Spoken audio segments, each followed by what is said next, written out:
Two things I want to say. That statement doesn't go well with me. If Mr. Weir is a boy, then I think he's a good boy because Joseph Boyka, former Vice President Boyka, dropped in his heart. He collapsed. Almost died. It is that boy, because George Weir, who ran there, pick him up, charter a plane to fly him abroad for open heart surgery that made him to live today with pacemaker battery. He's a battery total right now. So the battery is controlled by the white man who gave it in a medical center where he was flown to. So maybe he's not well to speak the way he's speaking. He's not well. He's using battery. It's not normal. A man who is using battery and a man who has a natural heart, compare the two. So Joseph Boyka, the former vice president, he's using battery. He's a battery total. Such a man cannot even be president of this country. He's sick. So maybe that the frustration making to speak the way he did, calling the president boy. So Joseph Boyka, the former vice president, he's using battery. He's a battery total. Such a man cannot even be president of this country. He's sick. So maybe that the frustration making to speak the way he did, calling the president boy. So Joseph Boyka, the former vice president, he's using battery. He's a battery total. Such a man cannot even be president of this country. He's sick. So maybe that the frustration making to speak the way he did, calling the president boy. How many million people voted that boy? So many millions. Look at this boy and elected him. Maybe you call George Weir boy because of the age, because Joseph Boyka is over 70 and this boy is about 50 something. So when you say boy, well, that's it. But boy in the sense of immaturity, no. George Weir is mature. He's mature. That's why he told Joseph Boyka on the ground where he collapsed to fly him abroad for medical checkup, for medical heart surgery. That's what made him to live today. I think Joseph Boyka, in conclusion, should be very grateful to that boy who flew him out of the country for open heart surgery that make him to live today. But the way Joseph Boyka speaks, the way he acts, he is one of the 9 ungrateful lepers. The fact is, you could have know you, but he did not. He saved this old man. But what the old man is returning is ungratefulness. Call this president boy. You call the whole Liberian president boy, then you old man, you told him battery around here. I cannot look at a battery man and elect you because any minute you could collapse. But you already say you want to be president and we know your record. You're on the time bomb, on the borderline. Just sitting and laughing and reading the comment section. John Balu said the reason why he's in this is to save the state. Save Liberia. But Senator Balu was senator when in his county 5 wonderful Liberians gruesomely murdered. Their bodies were mutilated. He didn't say anything. A colleague who was then a senator whose name is enshrined in the TRC report, whose testimony you can find everywhere, that allegedly carried out a massacre on the Kavala River, became a senator from in jail. He came from jail. That case died in Maryland. Senator Balu was senator. Senator Balu was senator when Keith Juba was killed. Senator Balu was senator when the Fula man was beheaded in River G. Senator Balu was senator when the 17 young men were killed between Lower Magidi and Grand Bassa County. Senator Balu was senator when one of the people who funding all of his effort was giving intergenetic hospital money and squash car to love it for him to move on traveling ban and access free. But today, he say he want to save the country. Senator Balu was senator when Bridgeway from London came to do prospect in Liberia. Senator Balu then got vehicle and money. Balu, that Brian, the senator. He thought on saving Liberia then. You know, sometimes some people sit on a particular platform, and this is the reason why the argument is going to get big this few times. Because, look, I don't think I can do this. It's against my faith. I can. Agostina. I don't want to do it. Agostina. Yeah. You can't put me in any situation that I can handle. Don't do it to me. You can't put me in any situation that I can handle. Don't do it to me. You can't put me in any situation that I can handle. Don't do it to me. If you talk to somebody and they tell you, say, oh, because I'm more, you don't do it, don't put me in any situation I can handle. I don't talk to anybody, boy. No, okay, you don't got to do it. What you do for me, let's just go to the lady tomorrow morning, we'll see her. That's all. You ain't got to do anything. Yeah? Yeah, for what now? Agostina, don't put me in any situation I can handle. Where yeah? At the station. Alright, I'll come in for you after your so we'll see her, yeah? So do what now? Not doing anything. We just go and see her. I can't do it. I can't afford it. Agostina, then it will not be for me. Not a job budget. If somebody come and stand in front of me and say, Representative Grace misleading the public, it's a disservice to you. And you must hold their feet to the fire because some of you voted for these thieves. Okay? That was the one, it's a thief. It's a thief. I'm telling you, it's a thief. Anybody who lie on what he took, he had checked here. We published no checks before. He denied signature on this before 2020. It's a common criminal. I'm saying that to you. It's a common criminal. That's the budget you voted for. It's a criminal because he lied like $3.6 million not in the budget. He can't take me. That's a criminal. No, I'm not. I'm being intellectual. No, I'm not. I didn't mention him. So they don't know him. He has no integrity in life. He's drowning. He's not only fake. He's drowning in the castle of integrity. He's a criminal. He's a thief. To take in the budget to vote for it, not just to vote for it. And you then inform the people because everything you inform the people. And he didn't say anything about it. Okay, the pastor didn't vote. Well, why he didn't say? Why he didn't say he voted for it? The records are there, Lord. Gentlemen said the Lord should be treated as a common criminal for lying to the public that there's no $3.6 million in the budget. Okay, and they said they didn't want it. Why they place it? There's $3.6 million. The money, the thing is in the budget. There's the final budget. So they don't tell you when they took it all of a sudden what they put it. I bet one question: when they took it out, can you show us where you put your share? That's the question. If they answer that question, come back to me. We now go over to Robert Tier of the Unity Party. Everything I do, first tell the thing to people. That's why we've been doing that to people, cleaning campaign in our very communities. So, in social science, say, go to people, ask them what the name. And so you put in them to say, I mean this. But if you ask your people, then what you take care of them. So before I ask them what the name, and what the name, I take them to them. Your three major priorities. Then now, if you look at that, you have a teacher in the profession. Teacher. You have a teacher. The second thing is that we want the boroughs autonomous. The boroughs what? It's autonomous. It's autonomous. Yeah, it's autonomous. And we look at some of the things we have to consider because with autonomous, that means you have facility, things to do in the borough. And if you are autonomous and you have other things to do, and if you look at the people, many of them are quite in the district. Right now, the first thing we had was to have a working regional meeting of the communities. So Tia, at what level were you teaching? Was it elementary, junior high, or senior high? Elementary division. We are more accessible. We are development oriented. So hello, Robert Beat here. Robert Beat here is a librarian. Our organization for the elementary school, we keep the Murray Road Hotel, the junior high school, the Pasadena Junior High School, and from there we went to Central High and 2000, our teachers and professors, Robert here is there, the B and never registered, Robert here, I always went at the librarian,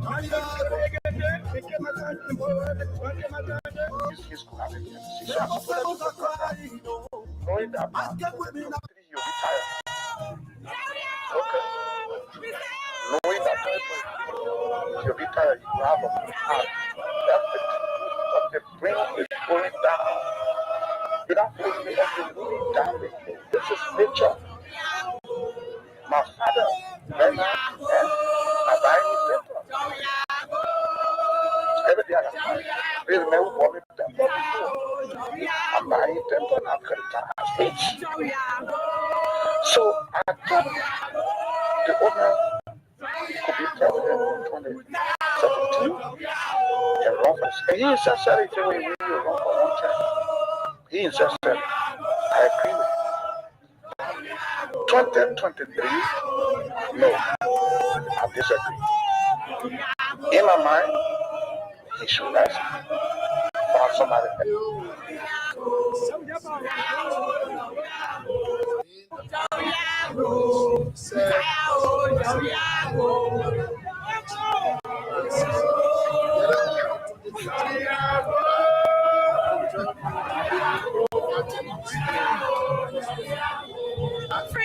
And when I have this one,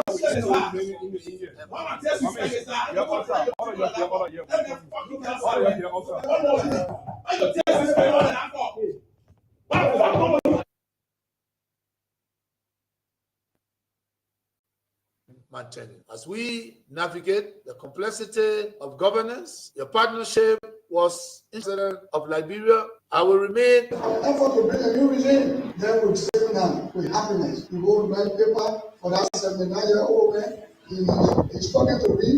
Then before that, I will tell United Nations, I will tell US, I will bring one for you. Because you think one for you, Johnson. By the time the woman of bringing, when you come to the place.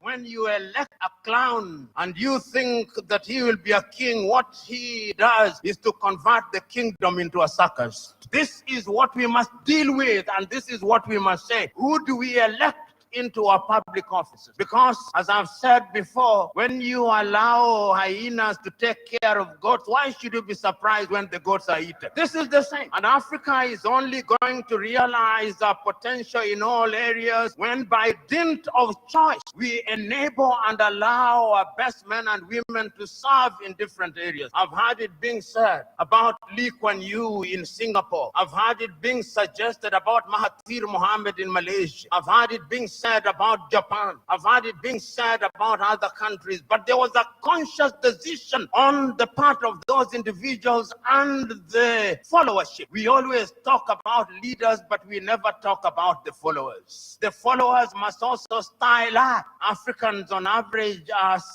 for some reason attracted to thieves. Africans are for some reason attracted to men and women who cannot serve her. And when they are not served, then they complain. When Africans are told, choose you now whom we shall release, Jesus of Nazareth or Barabbas, they say, release Barabbas. And when Barabbas behaves like Barabbas, they say, why are you not behaving like Christ? It cannot be done. In May of 2001, signed a second of two executive orders, number 13213, Defense Exhibit D310, in which it was stated, and I quote, the government of Liberia's complicity in the RUF's illicit trade in diamonds and its other forms of support for the RUF are direct challenges to the United States foreign policy objectives in the region, as well as the rule-based international order that is critical to the peace and prosperity of the United States. Therefore, I find these actions by the government of Liberia contribute to the unusual and extraordinary threat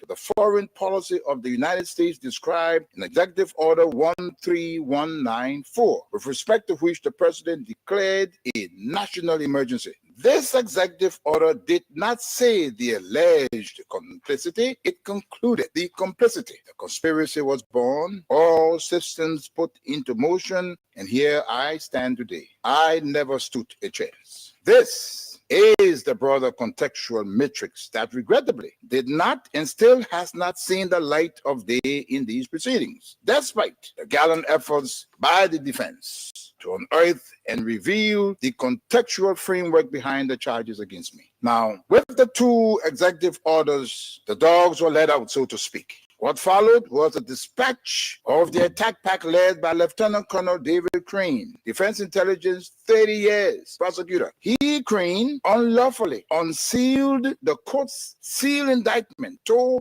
his handlers, senior U.S. government officials at the U.S. Embassy in Freetown, and was never held to account. The rest of the operational team are Colonel Brenda Hollis, Defense Intelligence, CIA, U.S. Air Force, Senior Trial Counsel, and Armed Prosecutor. James C. Johnson, U.S. Army expert, 20 years on conventional and special operations, Chief of Prosecutions for the SCSL. Alan White, 30 years, Defense Intelligence, recalled from retirement to head up investigations at the Special Court of Sierra Leone. Stephen J. Rapp came on board as chief prosecutor for a short time with experience from Capitol Hill, where he served with a U.S. Senate Judiciary Committee sometime before. It came as no surprise to me that as a reward of sorts for Stephen Rapp's diligence in the execution of U.S. foreign policy objectives through these ad hoc tribunals, he was appointed U.S. Ambassador at large for war crimes issues. In support of the contextual framework of politics, on February 8, 2006, Lieutenant Colonel David Crane, prosecutor, appeared before a U.S. Congress Subcommittee on Africa, Defense Exhibit D404, and spelled out in clear terms the decision taken in support of regime change in Liberia and what needed to happen to solidify that process. There was little mention, if any, in his testimony about Sierra Leone. And here is what he said. I posted that 5 years from now, when the international community is challenged by other crises, Taylor in Calabar, under the protection of Nigeria, will make his move. We will wake up one morning and watch on CNN as Taylor rides triumphantly down the main street in Monrovia to the executive mansion, daring all of us to come and get him. Unless he is handed over to the special court for Sierra Leone, this scenario is not out of the realm of possibilities. He then asked, how do we assure Liberia's future? And he answers that. Ultimately, he says, what we do about Taylor in the next several weeks will determine the fate of Liberia and the new administration of its president, Ellen Johnson Sirleaf. Crane then sets out several plans, two of which I'll state here. He said, first, hand Charles Taylor over to the special court for Sierra Leone for a fair trial, his kind of trial. This takes him out of the local and regional dynamics that is West Africa. Second, tie any financial and political support to good governance in Liberia.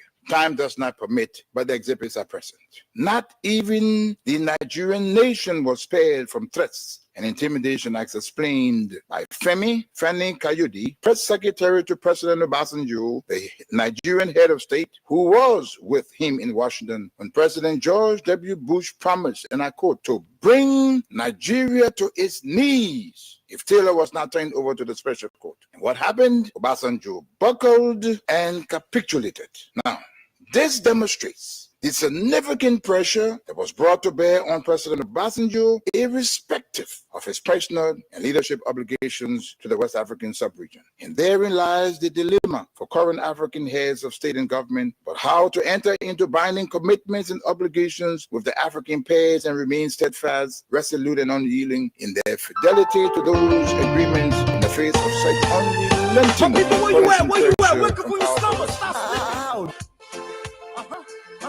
Whip your hands, whip your hands, whip your hands, whip your come on, come on, come on. I know y'all sleeping now. Y'all gotta whip us more, yeah? Okay, let's go. The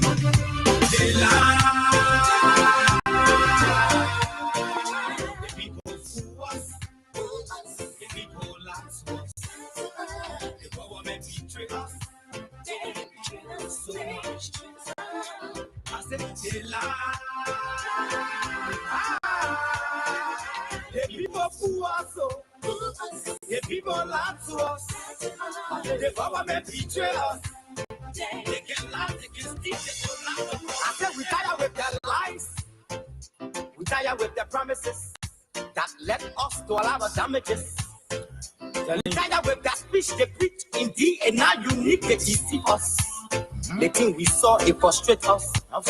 So why did you lie? Why did you steal? Why did you allow the citizens to be? See, we just tell you that why we voted you. But you fool us, you screw us, you use us and later on abuse us. So why? The government should lie. Why? But that the question that we ask. Oh yes, especially when a lot is happening across the country. When a lot is happening in our country. Men were free today, men were released. Patriots, nationalists, Democrats were released today by the tyrannic government under Joe Baka. And I heard young people shouting, free allies, free allies. Thank God Almighty. They are free allies. Where are the God that they said they could afford? But they're too selfish. The people tired with their rhetoric. People tired. Let me say very, very pleasant good evening to all of you across the country. Good morning, good afternoon, good evening to those of you in the diaspora, our friends, our fans, our followers, our critics, and even those of you who do not like the things we say and the way we say them. Yes, the way we say them. It's good to have all of you joining us tonight on a Thursday in the Republic of Liberia. Today is December 19th. This is Freedom Hard Talk. This is Freedom FM.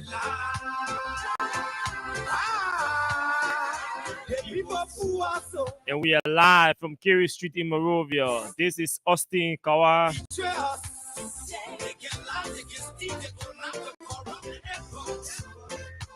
Everybody was concerned today about the possibility of the government incarcerating Frank Safoko of District Number 9. And everybody who called in today, I said to you, hey,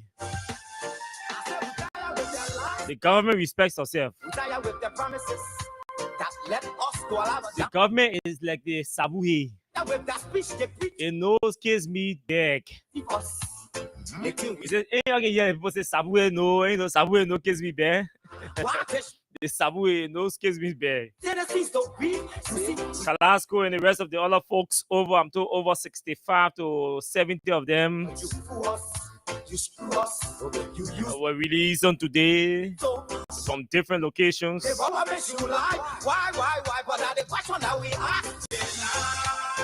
So we know now that just after a few hours after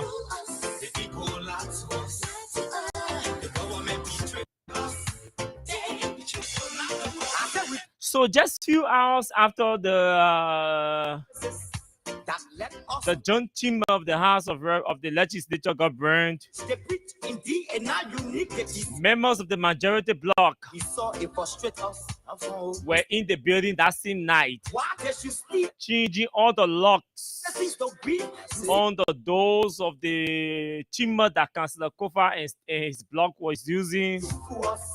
You screw us, you use us a little abuse. And there were attempts.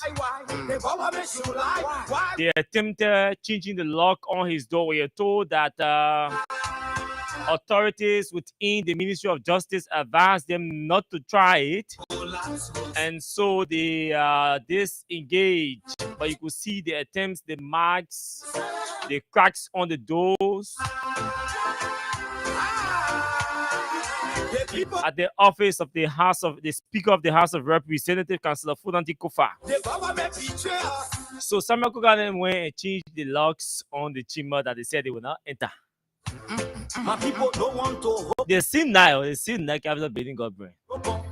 Telling you, brother. So where are the schools? Yeah, I'm telling you that. Where are the jobs that they say they could afford? But they're too selfish. And they did not just only change the locks. You see the reason why we asked what the men already know fire service investigation is ongoing. We, Ministry of Public Works, has not sent our engineers to go and do an assessment, a physical assessment. My man Winterford Richards will say a structural analysis. So my man Winterford will say a structural analysis. The government has not even done a structural analysis of their damage caused, looking at all of the cracks on the building and in the building, on the floor. We told our men in the Senate have already allotted $1.8 million for renovation, for repairs. and somebody said to me, what informed their decision?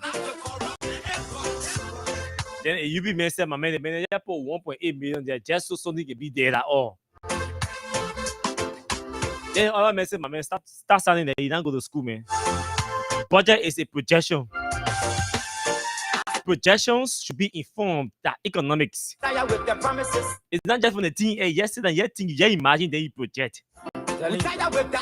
So stop talking here that you don't go to school.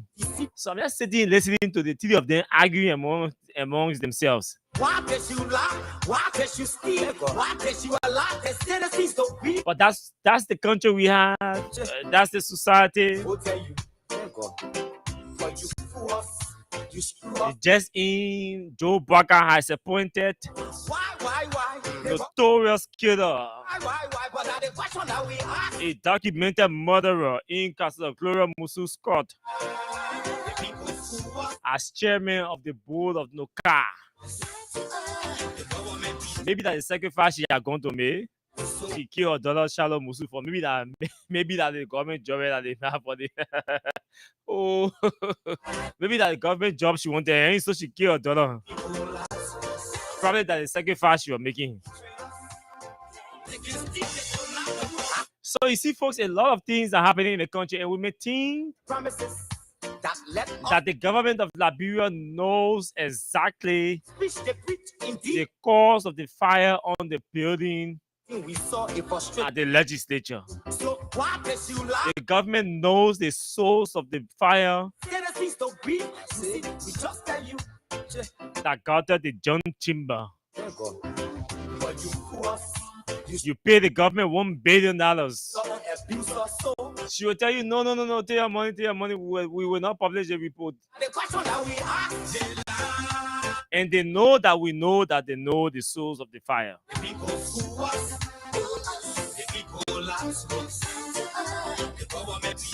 And so we are strong, we are good.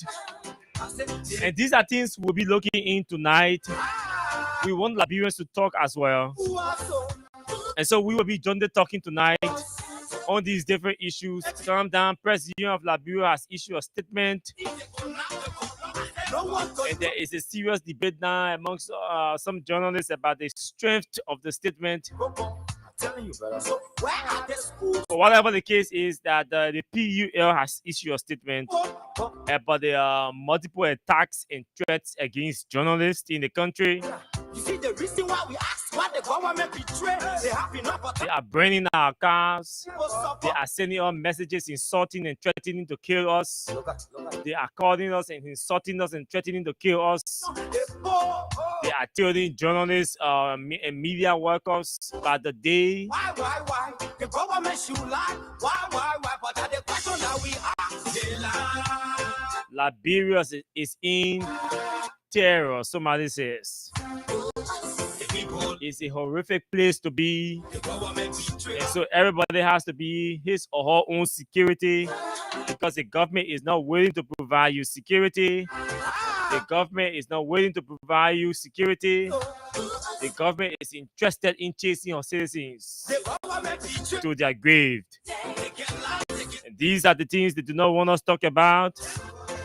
And they come after our vehicles, to burn our vehicles and threaten our lives.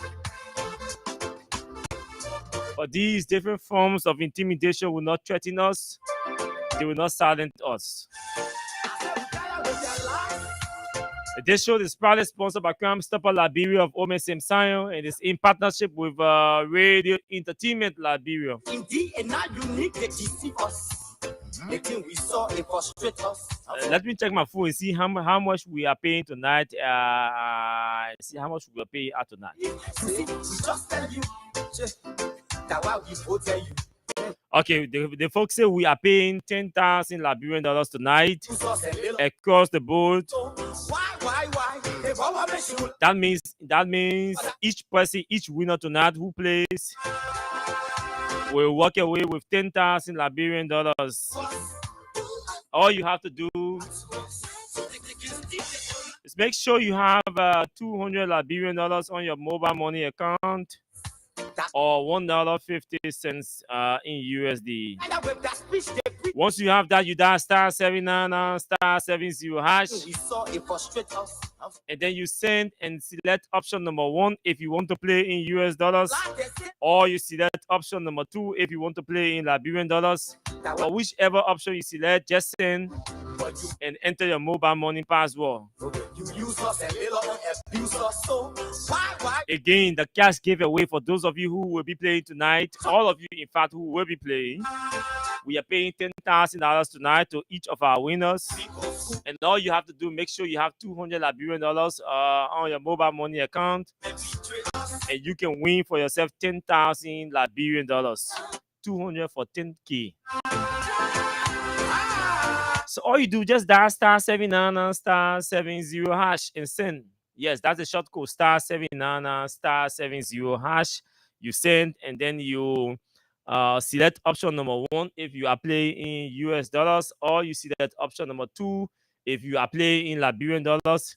Whichever option you select, you send, and then you enter your mobile money password. That's the short code, *799 *70#, and follow the instruction.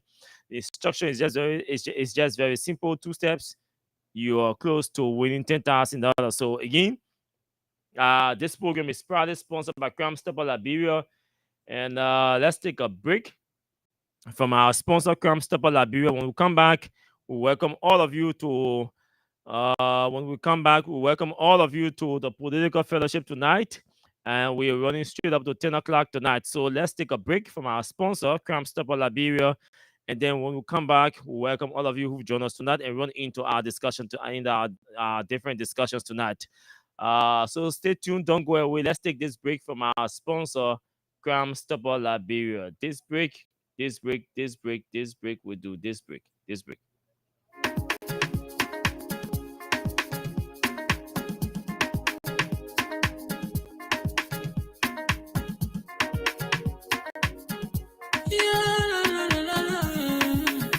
It's about music. There are crimes in many places. In every community, you can see. So if you see crime, report it. Don't take law in your hand, call the right authority. Then they can't take care of it. Crime Stopper here for us, bringing safety to your door. Whether you rich or you poor, if you see a human talking, enemy you cheche. Do it for your safety. If you see a don't keep it. You must call to report it. Crime Stopper, the people bringing safety to your door. Crime Stopper, stopping crime and making peace for them before. Crime Stopper Liberia, from the center to interior. Crime Stopper, keeping us safe, they're stopping crimes for all of us. Crime Stopper, the people bringing safety to your door. Crime Stopper, stopping crime and making peace for them before. Crime Stopper Liberia, from the center to interior. Crime Stopper, keeping us safe, they're stopping crimes for all of us. Crime Stopper Liberia is your community crime fighting partner. Don't take the law into your own hands. Remember, if you see a crime, report it. This is a message from your own self, old man Sam Cyan. Crime Stopper, the people bringing safety to your door. Crime Stopper, stopping crime and making peace for them before. Crime Stopper Liberia, from the center to interior. Crime Stopper, keeping us safe, they're stopping crime for all of us. Crime Stopper, the people bringing safety to your door. Crime Stopper, stopping crime and making peace for them before. Crime Stopper Liberia, from the center to interior. Crime Stopper, keeping us safe, they're stopping crimes for all of us.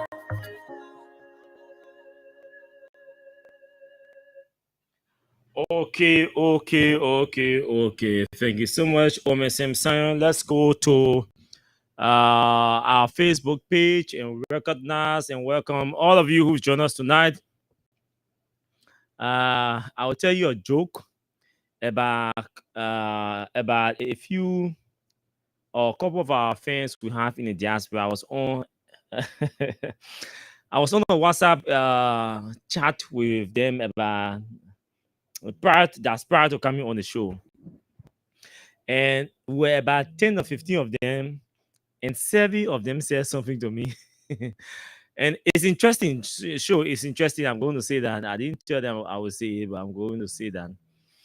But let's recognize all of you who join us tonight. Maybe one day, one Friday, I will just open the telephone line and ask you for 1 hour. Just tell me what you like and what you don't like about me. Me, not referring to my personal self. My physical self. Yeah.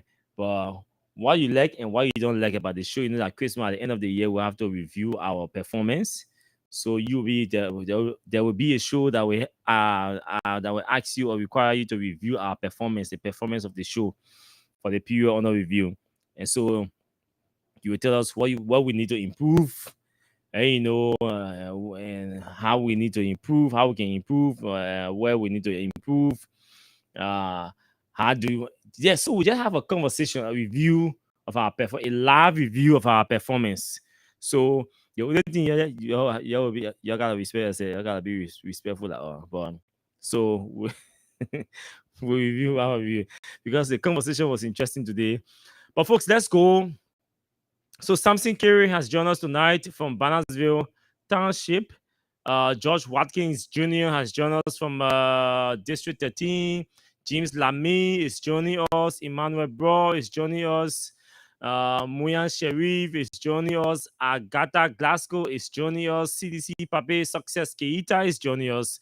Mohamed Oscar Diallo is joining us. Mohamed Balo is joining us. Aliyu Kamara is joining us. Otega Kau is joining us from the US. Toya Macaulay is joining us tonight. Diati Tukpa is joining us from Omega Market. Aries Solomon for long. Aries for long. Hope you are doing fine and hope you are fine now. Hope all is well. Tatos Rainy Nuch Jipley is joining us. Comfort Cooper is joining us from Staten Island, New York. KOK. Hey, my friend and brother. KOK is joining us tonight. Lasana Fode. Sekou Kane. Wata Bowman. Alfonso Gray. Man Richardson. They are all joining us tonight. Alfonso. Yeah, I recognize Alfonso Gray. Fire Robert. Fire Robert. Fire Bobodi. Sorry. Heading Elliot. Mahedina Brown, Stanley Sharif, all of you, Sis Lou, all of you who joined us tonight. We appreciate that. Francis Nimle, Fokedo, UJ Dave is also joining us. William Corley is also following. Abraham Dugley from Clarendon. Ellis Kolu is joining us as well. Son of KOK, Otto, Junior Sikwe are all joining us tonight. George Flomo, Lawrence Bruce are all joining us tonight. Peter Jala, welcome all of you. J. Augustus Help, the strategic communicator, Andy Slobochi is also following tonight. Martin Dongbo has joined us as well. Thursday to Thursday is following along with everybody. Winston Tappe, Jerry Givler. Let's say thanks to all of you who joined us tonight on the only political fellowship in the country. All of you who joined us tonight, the fellowship with us. We're proud to have you joining us tonight. Now, I know you want update on the incident that transpired last night. But let me just say small thing about it, and then we can move into our real political conversation, because we know these things are done to test our resolve. They are done to test our courage. They are done to test our bravery. They are done to test our commitment. They are done to test our determination. They are done to test our everything, our resolve. And once they realize that we are unresolved, they realize that we are not courageous enough, they realize that we are scary, after that form of intimidation by Brendan McCarr, you say, yeah, we'll catch it. And you see, you're not on radio tonight. So I know most of you, let's be frank now, most of you thought I was not going to do a radio show tonight. Yeah? Those of you watching, that be frank. Or those of you listening. And most of you thought that, they feeling Brendan America, or they feeling Brendan the Walker, you will not do show tonight because he can get a car to go home and all of that. Most of you, let's be frank. If you are going to do a view sampling today, prior to this show, and say 8 or 7 or 8 out of 10, person will say Austin will not work tonight. And because he's not working tonight because of what happened last night. Okay? But yes, that is the intention of the United Party people. That is the intention of Joe Barker. They want to run you, they want to run you or run us into silence. They want to chase us into silence. They want to push us into silence. So let's intimidate them. Let's threaten them. Let's attack them, let's go after them, and they will get scared. And they will put their tail, they say wrinkle, they will wrinkle the tails in their behind, and then they walk away, or and then or they run into silence, and then we become the demon god of the day. And then they start running a demagoguery style of governance that which they actually want to see. But for some of us, we've been around for a very, very, very, very long time in the political corridor, so we understand a lot.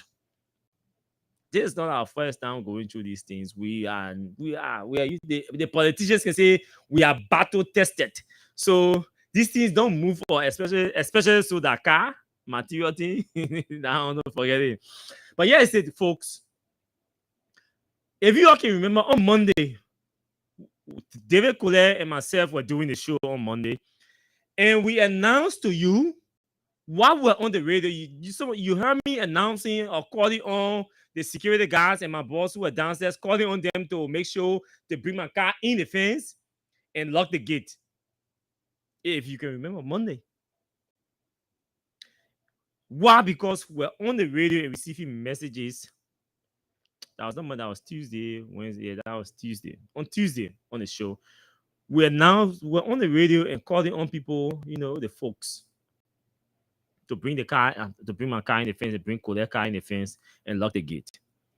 The reason was because we're receiving texts that strange fellows were roaming the space. They pass and come back and pass, and the security guards notice it and they alerted us. And so we ordered the guys to bring our vehicles in. So probably the attack was planned for Tuesday while Colette and I were on the radio, and then they bring the cars. But when we announced on Tuesday that, hey, y'all open the gate and bring the cars in the fence, park the cars in the fence, and lock the gate. So probably they didn't succeed on that on Tuesday. And they decided to come back on Wednesday. And to a greater extent, they have not succeeded because the success that they want is not to burn the car. Because they know that if that particular car is not available, there will be other cars available for me to go home after work.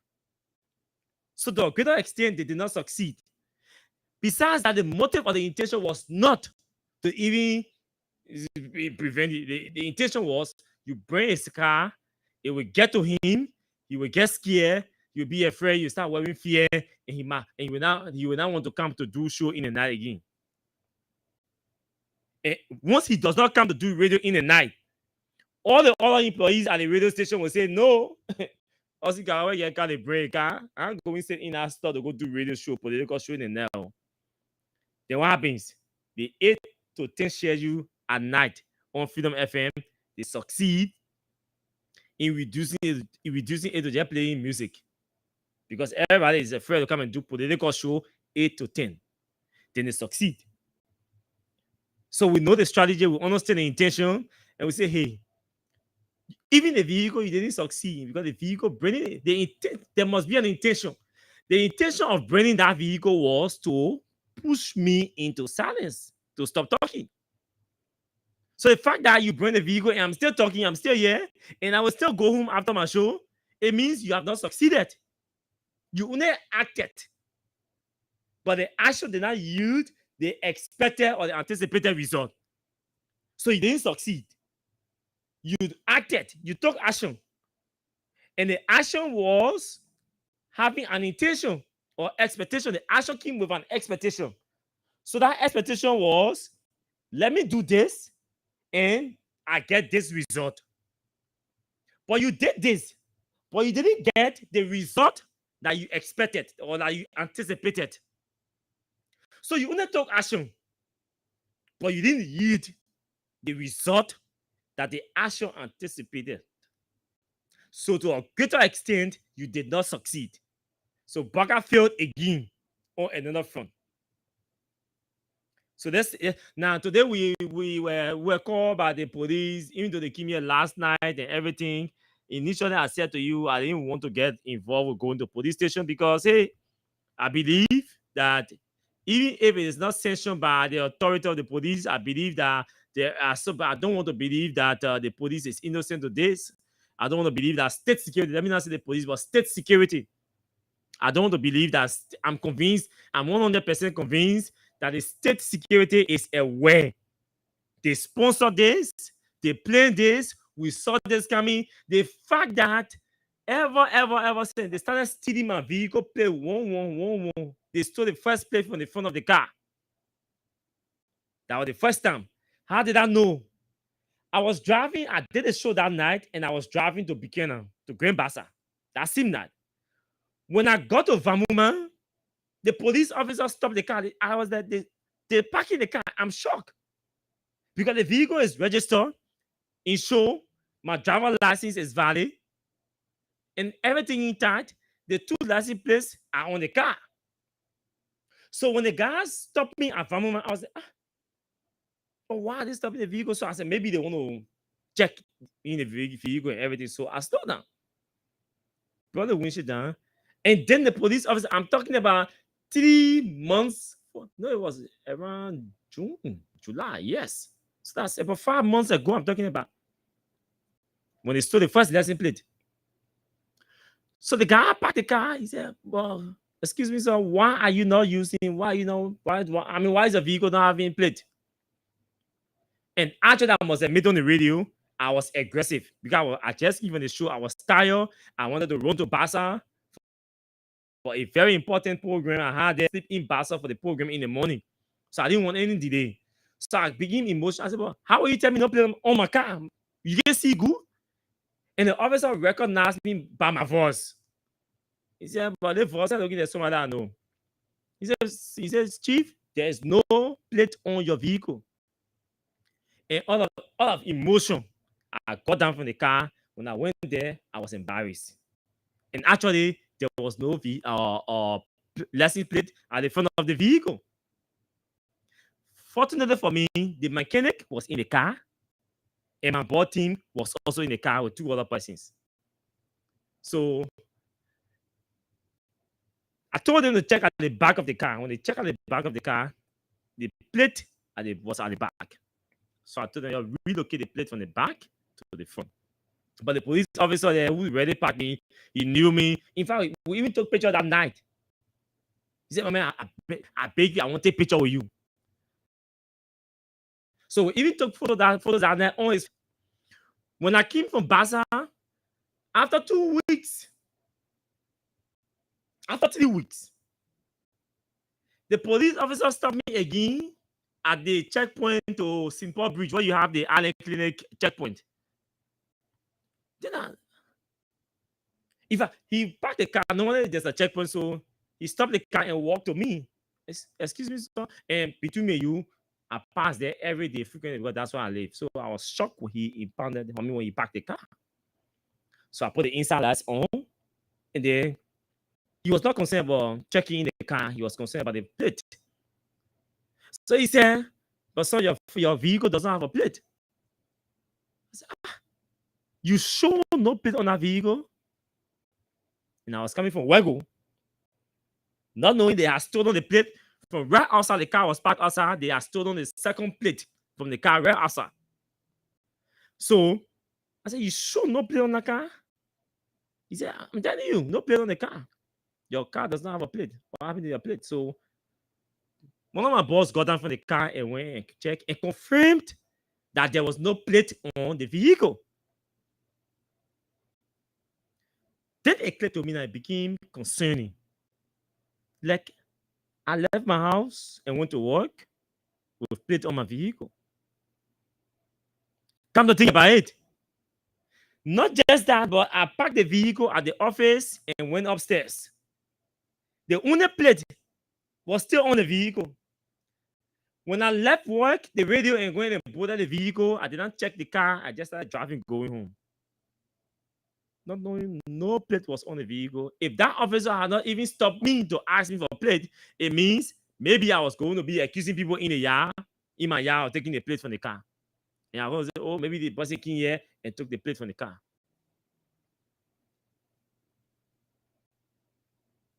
Then I said, I have my documents, everything. The plate was on the car, parked at the police station, at the office and everything. I'm just noticing, you just told me that there's no plate on the car. I'm shocked.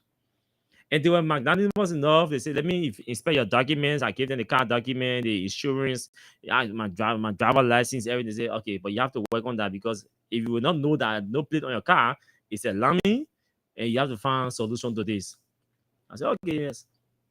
When I got home the next morning, I called some of my friends, in the security, and said, you have to go and report it. And I wanted to do it the next day. One of my friends said, no, come to Central and report that thing, that missing plate. Right now, as I'm talking to you, come to Central and report it.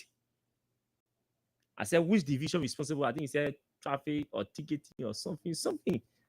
But the code for that office is Unit 130. He said, go and ask for Unit 130 office and report it and make sure you stay there and get clearance from the police. Don't overlook it. When did you notice it? I explained to the person everything. He said, remember, you vexing yourself. For the kind of work you're doing, your play will get messy and you'll be overlooking it like this. This country is dangerous. He said people can use your plate, or people could use your plate to commit crime. And you could be held liable for it for something that you did not do. And you play with this and sitting on radio every day and being critical, and you play with it, come to the office now and go. That's how I rushed at the office, did not ride the vehicle, got on motorbike, rushed to town with my car, documents and everything. And in less than 5 minutes, everything I wanted from the police, I got them. So I'm explaining this narrative to let you know that this thing started ever since. They started telling us or going after us ever since. Until on Monday, Tuesday, after the protest, David Gole was here, and then strange men started parading the place, and we received the intel and the alert, and then we announced on the radio that there were strange men parading our premises and that all our vehicles should be relocated in the fence on Tuesday. Wednesday, we came to work. You already know the story. So today, we went to the police. We did a summary statement to the police. Reluctantly, anyway. Reluctantly did a summary statement to the police. It was a voluntary statement anyway. Yeah, it was not a requirement. It was not full honor any force or honor anything. I did a summary, a voluntary statement. They gave me a voluntary statement form, and I did a voluntary statement. Reluctantly did it, and then I left from there. And I asked them whether I can call my mechanic to come and assess the car to know whether it was spoiled beyond repair. And they said yes, you can do it if you want. If you are taking responsibility to fix the car, that's different thing. And we will have to sign that form and attach it to this that you're taking responsibility. I said no. Nobody come and tell me say S, Y, and Z. I know Liberian people. I know how silly Liberian politicians can be, especially the ones that come from the Unity Party. I know how silly and illiterate they are, and they think and they apply their thoughts. So I'm not taking responsibility. I'm only seeking your authorization to invite my mechanic to come and do an assessment of the damage caused on the vehicle, not to repair or fix or take responsibility to fix it. He said, okay, they agree. He said, okay, no problem. You can call the mechanic to come and do a physical assessment of the damage caused on the vehicle. Then they say, when that physical assessment is done and your mechanic establish all the things that spoil the vehicle, please give a copy of that list. Just attach it to your statement and say, fine. There are some smart police officers that can think better than Joe Barker. There are some very smart police officers that think far better than Joe Barker. When the police officer said that, I said, wow, there are some smart police officers that think far ahead of Joe Barker, that think better than Joe Barker. And so we reached that conclusion, and I left, and I came to work. So all of you who were worrying everything, that only one person can man him or be, that God. I'm a believer, and I know that God is watching over us. But yes, on air, physically, we have to watch our backs. We have to watch, we have to look what's happening behind. We have to watch our sides and everything. we have to be careful. We have to be cautious enough of our movements, of our gatherings, of the people we interact with, the gatherings we go to, the places we go, the things we eat, the places we eat, the things we drink, the places we drink. We are aware of these things. Okay? But I really want to use tonight to appreciate all of you. All of you. The calls, the messages, the concerns through different forms, the social media, solidarity, and all of that. I want to appreciate all of you for the concern. It shows that the work we're doing, even in the case where some of you do not like the things we say and the way we say them, but the fact that you heard that we came under attack and you ran in solidarity with us, we appreciate that. And we know that the work we are doing, we're not doing this work without anybody standing by us.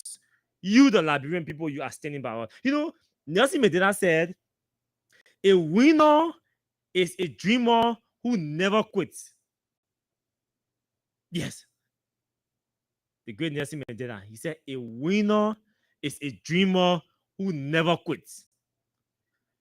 Those of us who are fighting for our freedom, for your freedom, those of us who are advocating for your rights to be protected, those of us who see ourselves using the microphones to advocate for the respect of the rule of law, those of us who see ourselves as advocates using the microphone, using our skills to advocate on behalf of democracy, those of us who see ourselves advocating for our country to be corruption-free, those of us who are mustering the bravery through our advocacy to ensure that Mr. Barker does not just corrupt the system and go scot-free. We believe that we have something to win. We are chasing something. We want to win something. We want to win the war on corruption, against corruption. We want to win the war for transparency. We want to win the war for accountability. We want to win the war that will see us return to constitutional rule, where a president will not be using his age and be violating the Constitution and be disrespecting order from the Supreme Court and be using his justice minister to provide counter opinion or interpretation of the Constitution or an opinion from the Supreme Court or a ruling from the Supreme Court, to use it as a pedal, as a foundation, as a pedestal to make a determination we start to support in the House of Representatives, Saka, when there is a constitutional gavel seated right in the same place. So we are fighting these wars. The war of corruption, the war for accountability, transparency, respect for the rule of law. We are fighting these different wars. And we are aware that this is our dream, our ambition, our intention, our quest, which is a representation of the dream. That what the dream represents, our quest, our expect. So somebody say, every night you go on the radio, you're talking, you just starting, what do you want to achieve? That the dream there. What do you want to achieve? What do you want to win? The dream is to see Liberia returning to constitutional rule. The dream is to see Liberia being a transparent country. The dream is to see Liberia being an accountable country. The dream is to see Liberia having an independent judiciary. The dream is to see Liberia having trust and confidence in the justice system, contrary to what the Minister of Justice admitted, that Liberians, more and more Liberians, do not have trust and confidence in the justice system. That's the dream. And to achieve this dream, or to achieve these dreams, Nelson Mandela said, we should not quit. Quitting does not guarantee us. It's not a guarantee that we will achieve all of these dreams. If we must collectively achieve these dreams, it means we must not quit. That is why we say, take the car, burn it. But we are not quitting. Send out text messages threatening us. We are not quitting. Insult us any way you want to insult us. We are not quitting. Call us names. We are not quitting. Call me John the List. I am not quitting. Call me Bernard Jevin. I am not quoting. You know a good thing about them? When John we our president and CDC were in power, we were supporting CDC. They said we were supporting CDC because we were better driven, meaning our better. We just wanted money from the CDC government to feed our stomach, to eat. So they call us better driven. CDC now in power. Are we still better driven? So the real better driven people now, you see them. We were better driven when CDC was in power. CDC is not in power, but we still standing our ground. And this is a 1 year already gone. This is a 5-year commitment to ensuring that Joe Barker does the right things. Nothing outside of that. So let's see whether we stay better driven. Since Barker became president, and we continue our stance against his capacity to lead this country. Nobody from the UP has referenced or branded us as better driven again. We're not better driven again. You see, we are no more better driven people because we are not supporting the power that be. But guess what? The very UP people now, you start supporting it, they will not call you better driven. They will call you wise man change. They will say wise man changes. They say wise man changes. You are a wise man when you support them. You are unwise when you don't support them. You are better driven when you support another side. And the only reason why we were better driven because CDC was the ruling party. CDC is in opposition. Are we still better driven, folks? Are we still better driven? They're burning our cars. Are we changing our position? Are we changing our tools? Are we changing our utterances? So who is better driven here? The time will settle. You all will get to know the real advocates. You all will get to know the real better driven individuals behind the microphones. Just wait. And so tonight, something happened today at Capitol Building, folks. On yesterday, I heard news that if I watched video, I think Spoon was live at Fogo's home. And Fogo is a very good friend, a close friend, a brother, in fact. So when I heard that, I decided to call him to know what was happening because I was still home. And when I decided to come to town yesterday, I had other stuff to handle because there were other people, some of the protesters who were at different smaller cells that were trying to secure the releases and all of that.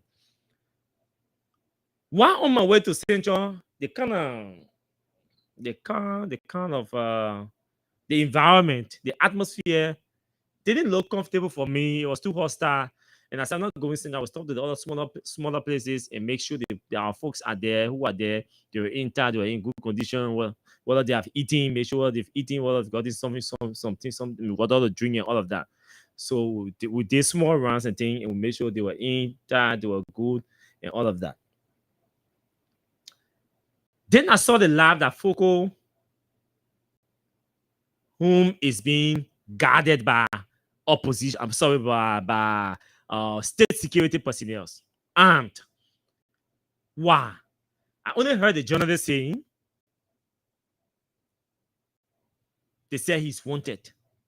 He's been declared a person of interest. I said, person of interest because of Capitol Building saga? They said yes. I said, what's the clue? I'm not a security man, but you can tie that into investigative journalism to reach a decision. Because clue is a word that we in journalists and security people can use. I said, what's the clue?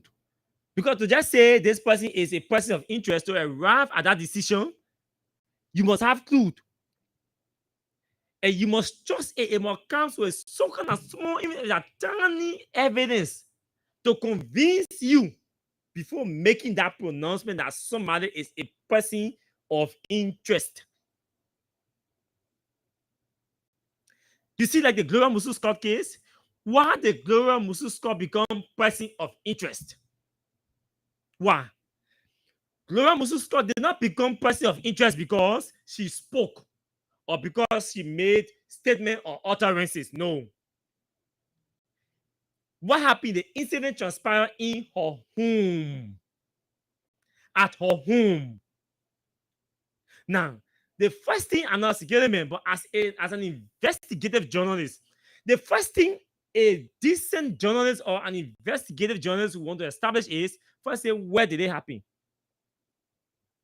In Virginia. Which part of Virginia? At Gloria Musu Scott home. Was she home? Because we want to know who are the contact and ask questions. So we want to know first whether the owner of the house was whom and who all were there with her when the incident transpired. Clue. You're establishing links that will draw you into concluding that somebody is a person of interest. And the few good police officers who are listening tonight, they know what exactly I'm talking about. Because I want a clue that will form even my assumption or my decision to call you in. To make that decision to go to say, I'm going to Gloria Musu Scott to go interview her about the killing of Charlotte Musu.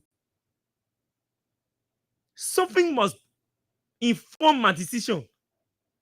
Why amongst everybody names that were called, why am I going to Gloria Musu Scott to interview her about the death of Charlotte Musu? I'm going there because, one, she's the owner of the house. Clue. She's the owner of the house. Two, if she was not at that house, meaning she was far play or not in country, she would not be my first. That would not be a strong lead. To conclude, it doesn't mean she will be excluded from the investigation, but she will not be a primary suspect because, or a primary contact person to interview because I want first-hand information. I want eyewitness information. I want people who are on the scene, and witness the situation, or were sleeping in the house, and got out when they heard somebody shouting or anything that happened. Those are the people I want to talk to first because they were on the scene. I don't want to talk to somebody who owns the house but was in Maryland County or was in America. So still, even although she's the owner of the house, but that does not give me enough reason to conclude that she is a person of interest. Sorry, why am I using her as a case study? Because today all of our arguments were in, people were saying, oh, hey, how you concluded that Gloria Musu Scott was a person of interest. All the people were people reasoning there. Oh, but you concluded in the country here that Gloria Musu Scott was a person of interest. And they say, Fogo now, who made statement is a person of interest, they get issue. I say, hey, chief, listen. Charlotte Musu died in Gloria Musu Scott's house. Gloria Musu Scott was in the house when Charlotte Musu died.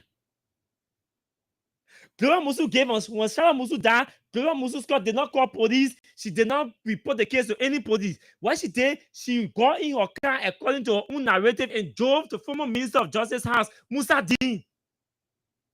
Hey, we are drawing conclusion. We are establishing links to believe that this person should be called in for questioning. A person of interest. We want you. You are interested. You are a party to the case. The fact that they get died in your house, she didn't get died in your house, but you were in the house when she died.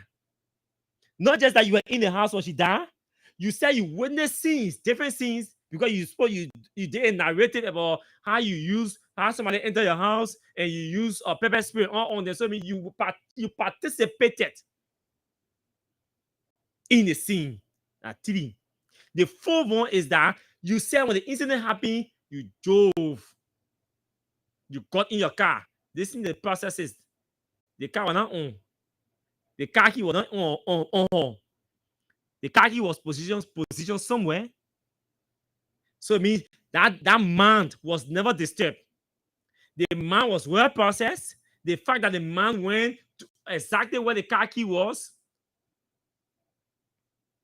took the car key, opened the car, got in the car, started the car. Who opened the gate? For her to go outside. It should either be her or a security person. Who told the security to open the gate? Even if he didn't communicate with the security, the fact that he saw you get in the car, he knows that his responsibility is to open that gate and close that gate. But let's assume you are in hurry because something has happened, somebody has died. So anybody will be in hurry. So security open the gate, open the gate. Not only that, she got in her car and went. She said she did not pass through the main door. She said she jumped through the window. How was the window? How did the window open? But that had iron bars. Who opened the window? Who removed the iron bar for her to pass through the window? Which one of the iron bars she used to pass? How high is the window that she used as she jumped through? How high is that window from the floor in the room or in the bathroom? We need to see the height of the window and know whether she just pour her up and claim and just jump through the window, she pour her on the iron bar and push it. Then the iron bar move, or somebody bust it, or whether she used a stick or chair to climb on the chair and get to the window and pass through it after somebody bust the window for her. If somebody bust the window for her, I mean the person might have busted the window from outside. How did the person outside get to know that something was happening in the house and that you wanted to pass through the window? Why the person didn't go to the door to open the door for you? How the person outside got to know that the window you won't pass through? But the incident transpired between 4 to 5 in the morning. So any serious person sitting down somewhere and I will say, hey, based on these analysis, we believe that this person should be called in for questioning. Then that person becomes a person of interest. You have clue. You have enough clue to believe that this person should be called in. After asking all these critical questions, running this critical analysis, the Global Musu Scar case was different in Charlotte Musu. Besides that, Global Musu Scar referenced somebody. She said Uncle Chumu was in the house. She said two persons were fighting, two girls were fighting. So she said, I played different, she had conflicting narratives. So she became a person of interest, a key person of interest too. I must emphasize, a key person of interest. So in the focal case, and I listen to my good friend Greg, the people, your media people did not do you well. I hope you can dismiss some of them or suspend some of them. Your media people did not do you well, Greg. You're my own man. I listened to your recording, the interview you did with the BBC. And I'll play that interview tomorrow on the show. They didn't do him well. Arnold Greg did not take his time to do enough investigation into the audio to know the age of the audio. How old is the audio? To know whether the audio is a recent audio or an old audio. So they just grab one audio running around, even though they doctored the audio or they cut the audio and running around, and they made Greg to believe that Foco made a statement on Tuesday and on Wednesday the Capitol building was gutted for fire. That's what Greg believed. So imagine Greg told the BBC interview. Greg told the BBC interview that the only reason why they are inviting Foco, and trust me, when I listen to that interview, I said, but then they may have released Foco today. They can't keep him for nothing. They got no issue. And this is my friend Greg telling the BBC say they are calling Foco in because Foco made a statement yesterday threatening to bring down the Capitol building. And then today, the next day, the Capitol building was burned down. Yes. Let me see whether the guy can send me that. Because my other phone just went off, folks. Yeah, let me see what the boy can send me the interview from this side. But as we're talking, don't forget, we say we're paying you $10,000 tonight, so you have to be playing your cash giveaway while we're talking. It's *799 *70# hash, and then you follow the options, okay? So you have to be playing your cash giveaway. We're giving $10,000 out tonight, so please play your cash giveaway *799 *70# hash. Now, I'm trying to reach out to this guy to form in this recording. Quick, let me play that for you. It's very important. I don't know. I didn't know my phone was going off. Just bear with me. I didn't know the phone was going on. I don't even have the charger yet. So let me reach out to my good brother.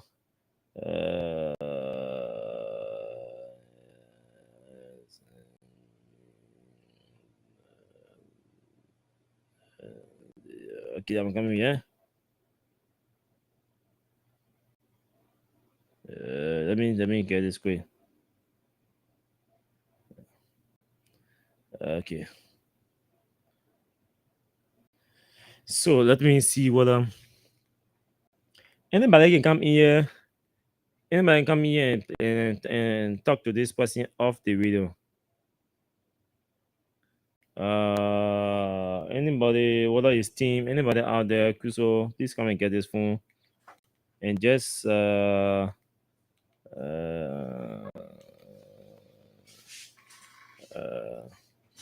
just answer the call and tell this person to send me. Just come and say, I say you send a video audio to me, the interview with Greg on WhatsApp. On my WhatsApp, just say that. Now, so Greg had done that interview with the BBC, and my good friend Greg told the BBC that the only reason why he's calling Foco in was because Foco had made a statement. That Foco had made a statement threatening to burn down the Capitol building. So now Greg, my man Greg, only realized that he said the only reason why we're calling this lawmaker because yesterday this lawmaker said this lawmaker threatened to burn down the Capitol building. The next day we saw fire in the Capitol building. So we obviously he becomes a person of interest. That's why we are calling him. That's why Greg told the BBC. Is that I'm interested? But you won't tell me nobody around Greg could have told Greg, hey, the video, the interview you seen, that yesterday they made a statement, that way June, July, they made a statement in the debate involving Amos Toye. You told him? Okay. Why you guys couldn't guard the police RG? And you're embarrassing to the extent that he embarrassed the government. Because the fact that the only reliance the RG had was this video, the video which I'm about to play. That's the only reliance. And they misled him, or he did not. Or he did not take his time to follow. I hope this is the same, man. I hope this is I love version. Good. So, Jermaine, listen. This is it. Listen. I want you to capture the point. Because when I was just talking about clue. So you saw the analysis I did in the Gloria Musu score case that justify why she was announced or declared a person of interest in the killing of Shalom Musu. You follow the analysis, right? Now, Greg's analysis for me, in my mind, is not bad. It was not going to be bad if the recording he's referencing was actually done yesterday, as they made him to believe, or as he said. If that recording was the first recording that was made yesterday and today it happened, I wouldn't have had issue with calling him in as person of interest. I wouldn't have had issue because even though it was going to be justifiable because he had a statement about different thing anyway, but 6 months ago statement, and you made the police RG to come and call a lawmaker in only because of that statement. Listen to the RG, folks. That's the thinking. This is the RG interview of the BBC. Manifested the day after. So he is a person of interest. Listen. Foucault made a podcast, and in that podcast, he did promise to burn the joint chambers. And unfortunately for him, it manifested the day after. So he is a person of interest as well. Yeah, Foucault made a statement to burn the joint chamber. But in the interview I'm about to play, Foucault did not say he would burn the joint chamber. So Greg said Foucault made a statement threatening to, he said podcast, threatening to burn the joint chamber. And the next day, it manifested itself. Meaning the next day, it happened. The joint chamber got burned. Let me play you Foucault a video. The full video at 9 minutes plus. I'm about to play it. Thank you very much, my brother, for sending me that stuff. We'll come out. We'll play it again. Don't worry. We will play it again.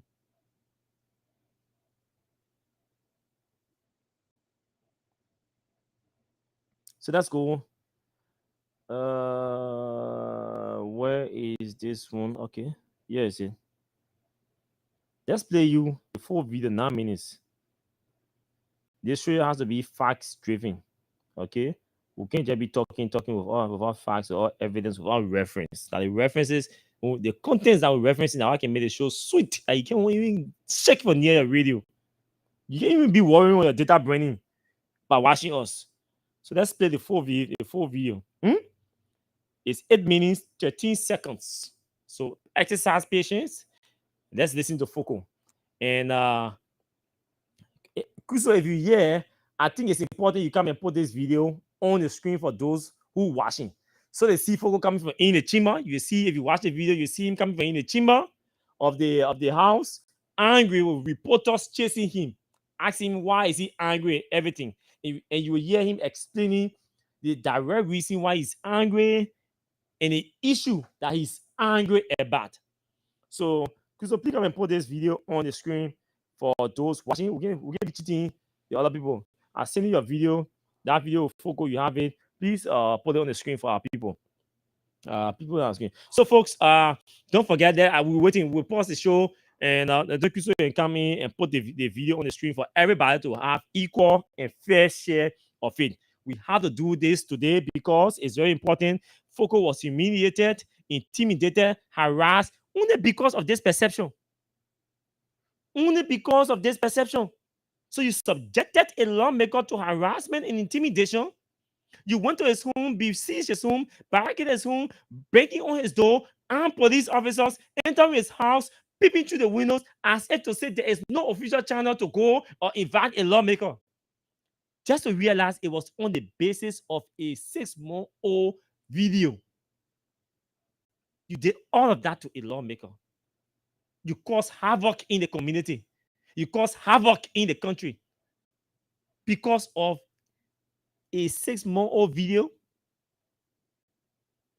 No, somebody has to be suspended from the police. It depends the source. If the police RGD relied, or if it's reliance to form that conclusion or to reach that decision was on the basis of advice from some of the deputies, then action needs to be taken. Because you cause unnecessary havoc. So let's play Foco's video first. Then we go and play the police RG's audio, his interview with the BBC. So you see the difference. Then the whole country just be seen now. Say, but you're just confused for nothing.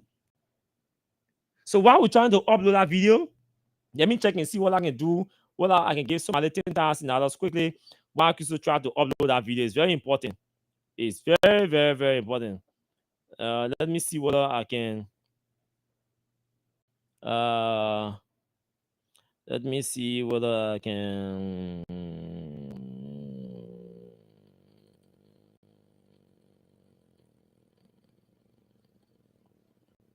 Okay. Let me see the did. Okay, so yes, Kuso is trying to cue that. So while he's trying to cue that, let me see whether I can give some $10,000 out if I can.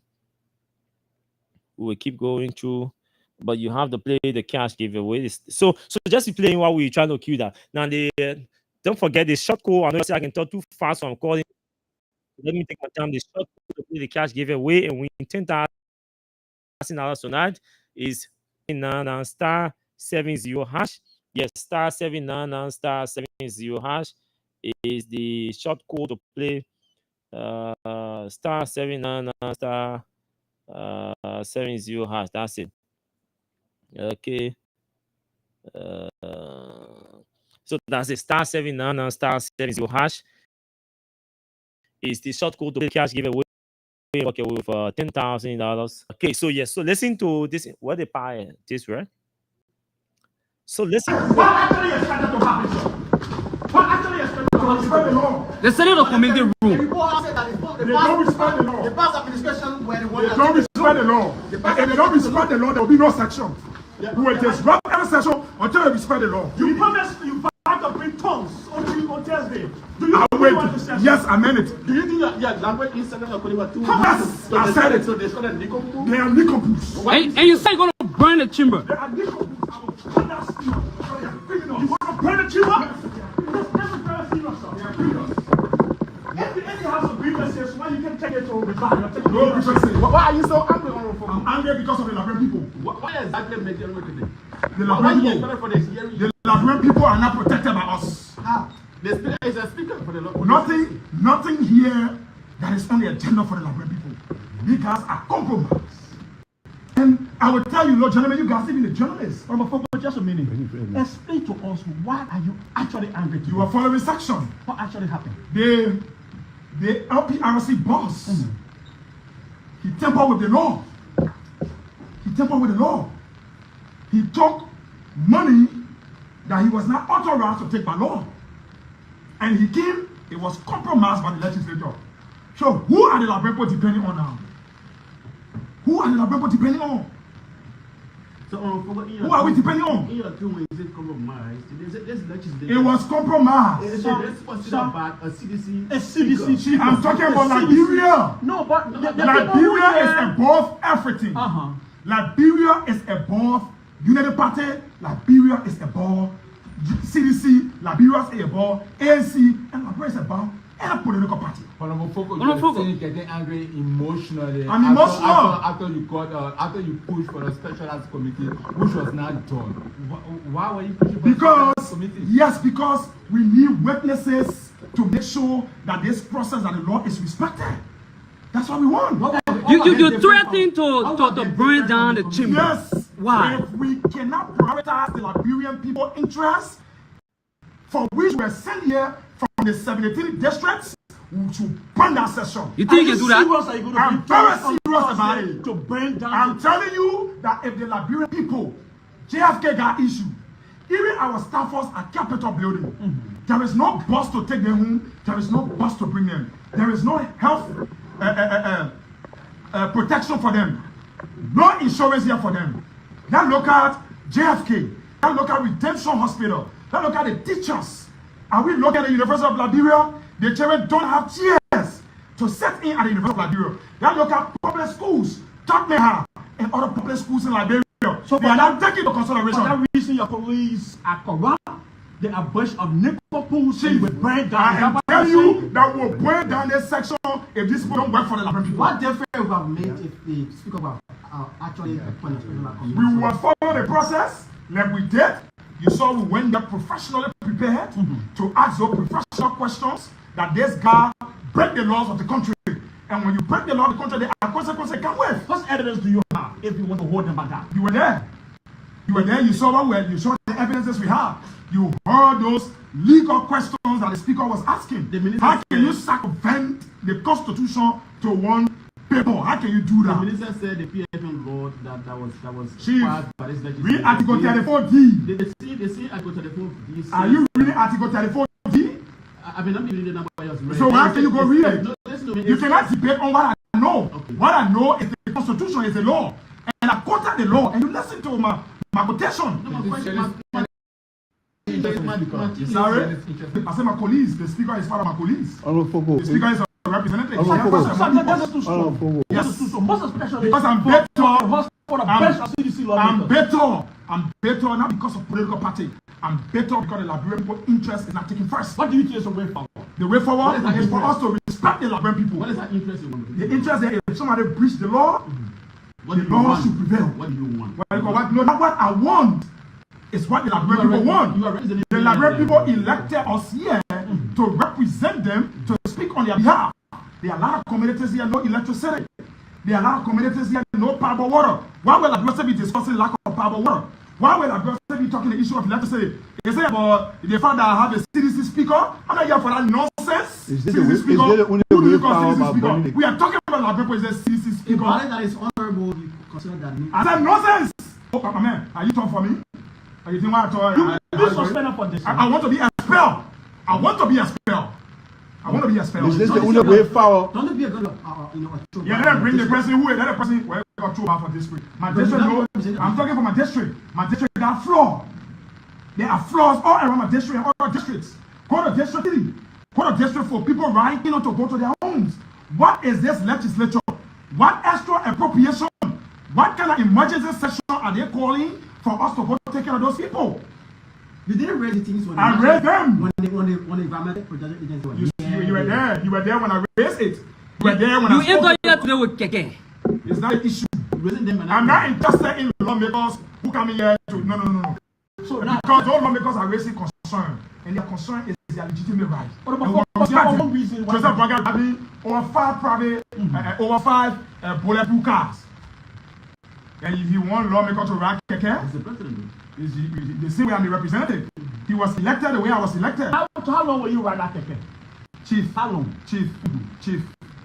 The fact that those guys roll Keke, I respect them because they want to come do the Labrampo job. So they have to inconvenience themselves and ride what is available for them to come to work. So I respect them. If they have stayed home, I will have problem for staying home for not doing the Labrampo job. Any party comment for you for leave, sir? Chief, if the Liberian people interest is not protected, we will bring our section of parliament. Somebody watching me. Thank you so much. For me, the Labrampo interest, the issue of water, lack of water, all public universities, high school should be taken care of. Make sure that our women are protected. The loss of the land is protected. Chief, there are a lot of things, But all of the things I'm talking about never on the agenda today. Which agenda?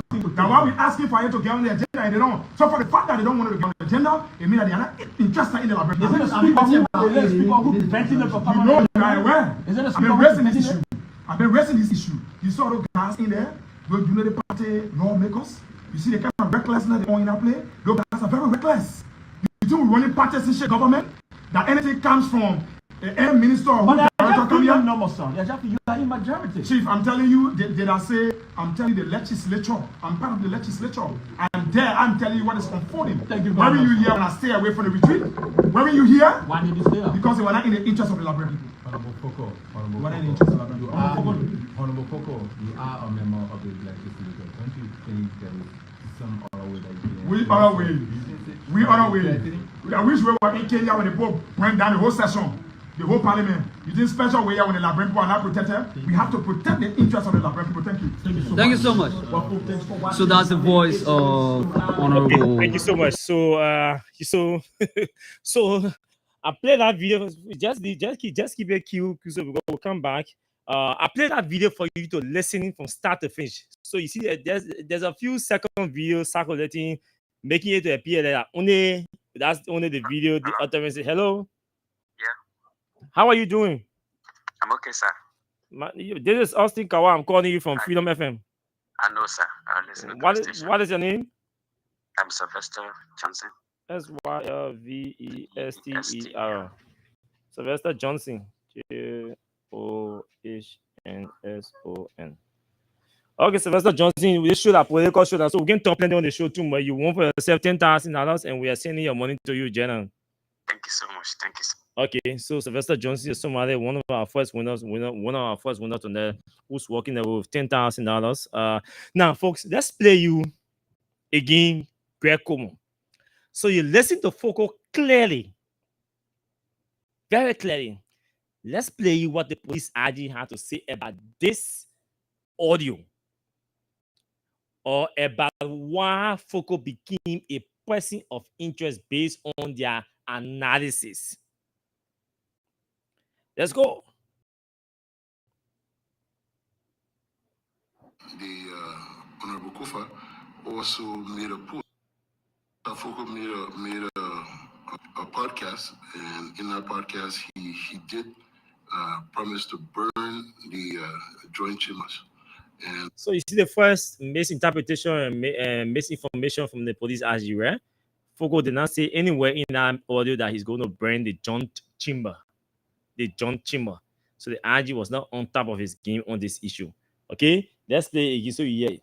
Made a podcast, and in that podcast, he did promise to burn the joint chambers. He did promise to burn the joint chamber. So you listen to Foco. Did you hear Foco talk about burning joint chamber? There's a difference between chamber and session. These are different legislative languages or jargons that we have to all of us have to understand. There is a difference between chamber and session. Then, but in this case, my good friend Greg is using John chamber, which means where the so-called majority bloc is sitting, or where when the Senate, that place is built for the John session, where the president will go and deliver a state or state of the nation address when the House and the Senate converge. The John chamber, that's where they're supposed to sit. Fogo said he will bring down this session. He didn't say he will bring down the John chamber. So they are unrelated. Totally, completely unrelated. But let's continue. And unfortunately for him, it manifested the day after.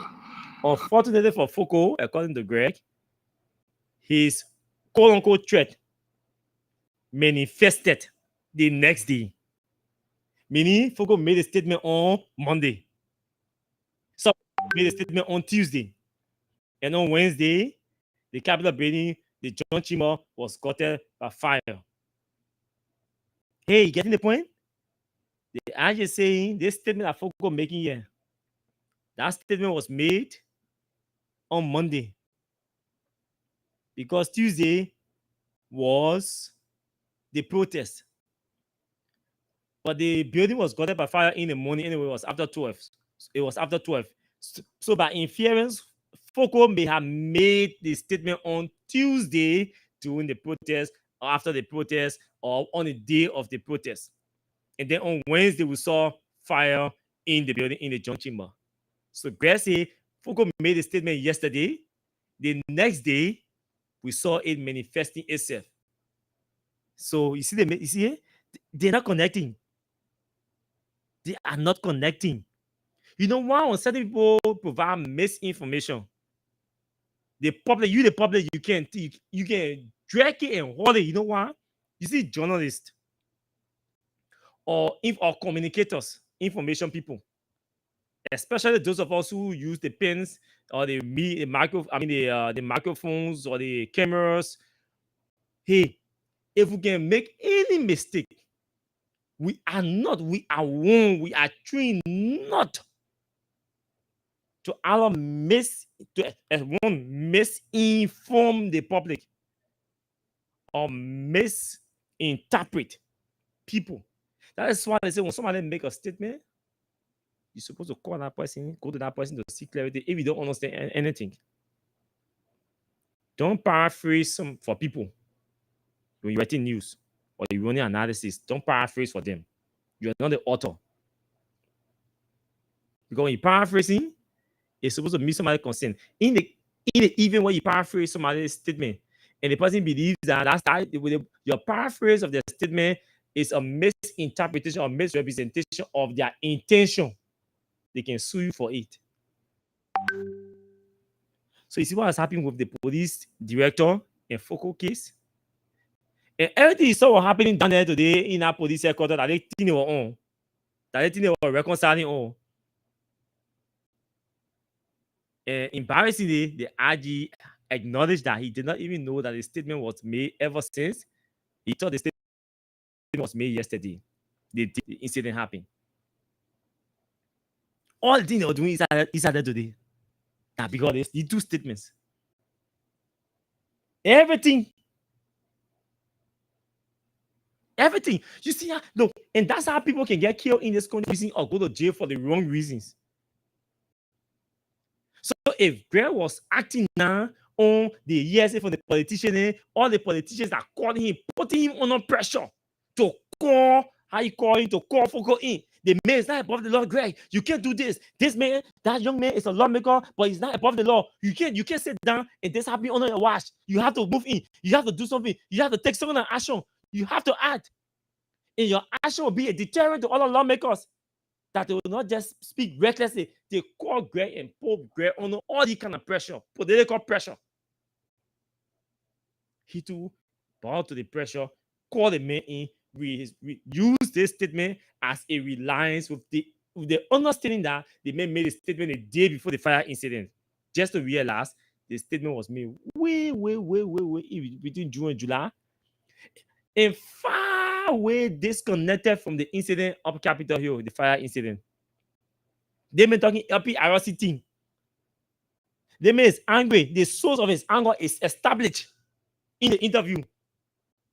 The source of his anger is established in the interview. The direction his anger, his utterances are pointing in is also established in the interview. Two things. The source of his anger is established in the interview. Fogo is not angry in the video because of the removal of Kofa. He's angry because of the manner in which his colleagues, or he could not succeed in convincing his colleagues to do what he had requested them to do, and amos of contempt, and having found or incarcerated. So that's the source of his anger.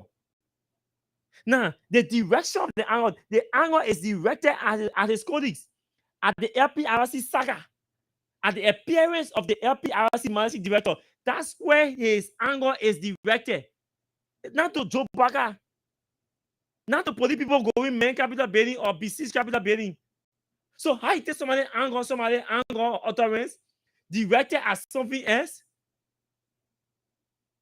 and you bring it to capital building, you hear the men talking different thing there. How LPRC boss talking about how police are even called the legislature is compromised, he's angry, the legislature is compromised, and all of that. Pushing for specialized committee, it was rejected. To investigate, people come with evidence and everything, adduce facts and things to at least have this man either fined for wrongdoing or penalized for wrongdoing. He didn't succeed in getting that. The source of the man's anger is established in the interview. But you see, that's what happens when you appoint people to security, especially some sensitive security places like the EPS, the NSA, the police. These are sensitive national security bodies that any action taken, if there's a mistake, it could lead you into the entire country into insecurity, into chaos. So the people believe that people occupying these kinds of positions should not be partisans, and there should be no political interference with their jobs. Because once there are political interferences coming from political party leaders who are senior government officials, when they start calling them men, sending in text, you will sit down here and Fogo will make the statement, you will go scot-free, nothing will happen to him. On your watch, it will prove that you're weak, it will prove your weakness, it will prove that. So you have to do something, you have to take action. They're running all on Facebook. Fogo must be arrested, he will be arrested, Fogo must be called in. You pressure the police to call the man in. The police go and say, they may call you because you made a statement yesterday and it didn't happen today. Just to go establish or realize the statements are far from each other. Now, the RJ is embarrassed, his reputation is on the line, his integrity is on the line, that he's thinking something else and it is something else, but because of the political pressure, you pressure him to go do it. If he didn't do it, he has to face his own integrity. He has to face his own repetition now. Oh, you're somewhere laying out, somewhere sleeping tonight, somewhere laying out, somewhere just getting, somewhere laying out, somewhere boarding, somewhere sitting somewhere drunk, somewhere sitting somewhere smoking your cigar, somewhere sitting somewhere smoking your cigarette. Greg commence not thinking on how somebody who the people respect or in the country as police director, who people believe that he doesn't have any issue with him. Today, he allowed himself to bow to political pressure, call a certain lawmaker in, and did not have any legitimate issues. Political interference. You did the same thing to the county attorney. The legal advisor in the president's office took telephone and called a city solicitor and told him not to drop a case involving two private citizens. Today, they're fighting to kill that. We're waiting for the U.S. State Department report to come outside. And you know now, but it will be there. Direct interference with the judiciary. Then you want independent justice system. Then the Minister of Justice complaining that more and more Liberians do not have trust and confidence in the justice system. Where was he when a legal advisor took telephone and called a city solicitor telling him to drop a case involving 2 private citizens. He didn't know that that was a recipe to push children or push the people into taking the laws in their own hands and reducing their confidence in the justice system. So you all are causing your own problems, then you complaining over your own problems. Because when it's time to identify challenges, all the challenges that all the sectors in the country will identify as major challenges to their work they're doing, if you trace the source of those challenges, all those sources will be they themselves. They are the causes of their own problems. They are the reasons for their own problems. They are the challenge. They are their own challenges. They are their own challenges. But you know what? The people say when you are a trained person, in some cases, in certain cases, hey, make the politicians to say, Chief, we can do it some other way, but let's not do it this way. Let's make it professional.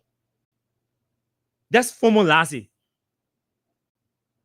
And that's why when you have a career or you're a professional person, you must have skills, extra skills. You see, when people put in a vacancy, job vacancy, they can indicate, they can emphasize extra skills in it to include the application, the job vacancy. They want to know the extra skills that you have. Because those are the skills that help you to be effective and efficient on your work. Not just knowing the number. If you're accountant, you just know the number. No, not just it. Not just debiting and crediting. There are extra skills that come. Some are slow thinkers. Some are not good at analysis. So they'll be able to do debit and credit, balance sheet, and everything. When it's time to analyze that balance sheet, some are not good. They will know it, but how to author it will give them a hard time. So those are all the extra skills that come with a career or a profession. Yeah, the guy is very fluent in the work he does. Oh, the guy, the man knows the way on paper, man. The man can balance your book. Can't analyze your balance sheet. That person feeling analyzing, I'm feeling balancing that sheet, that book, or that sheet good. Debiting, crediting, everything intact, the total, everything intact. So you can analyze it. They analyze the skill for the sales for the first quarter. Or they analyze the revenue for the first quarter. Or they analyze the inflow for the first quarter. That means it will sit and analyze that inflow for the first quarter because what? That skill is not there. That ability to think, to rationalize, to speak, all those extra skills are not there. That person becomes ineffective on the job because no matter what, somebody who will be sitting on your balance sheet and is unable to analyze the sheet. Because when you go to senior staff meeting or you go to some strategic meeting, what you doing there, your handwork, you must be able to justify or explain your handwork or analyze your handwork to convince maybe the board members. But you can't do your own handwork. Who's that sit and punching in figures? And they say, can't sit down even the board members and analyze this to convince or maybe the based on our for this month, there's a need to invest in maybe publicity or media or publicity or advertisement. And you can't do that because why? You do not have those extra skills.